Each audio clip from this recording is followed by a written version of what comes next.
Dekorasi dari bunga selalu dibutuhkan untuk mempercantik ruangan. Entah itu bunga artifisial alias bunga plastik maupun bunga segar.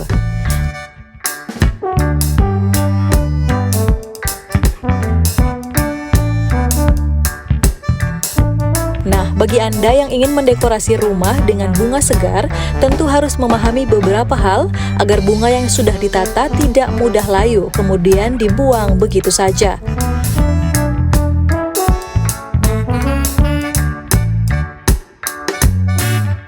Apalagi dengan harga bunga segar yang lebih mahal dari bunga plastik, tentu Anda menginginkan bunga tersebut bisa tahan lama, bukan?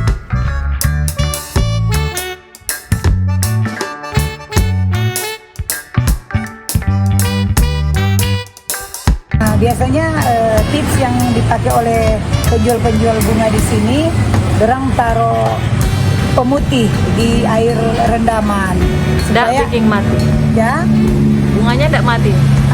Bunganya tahan lama, airnya tidak bau, airnya tidak berlendir dan tidak ada jentik-jentik nyamuk.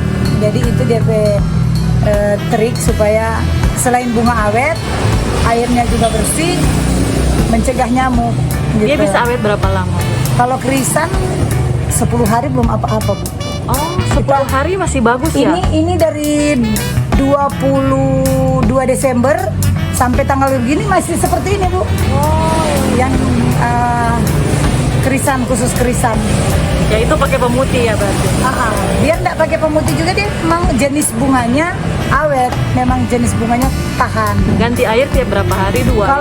Kalau sudah pakai pemutih nggak perlu tiap 2 hari, biasa 4-5 hari sekali ganti. Ya. Selain dengan menambahkan sedikit pemutih dalam air, bunga segar juga sebaiknya tidak terpapar sinar matahari secara langsung.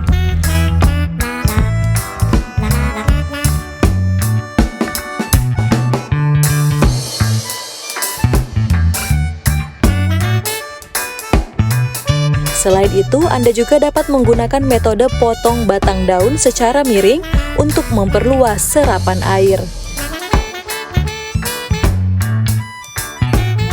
Regina Mangkei melaporkan untuk Kawan Wa TV.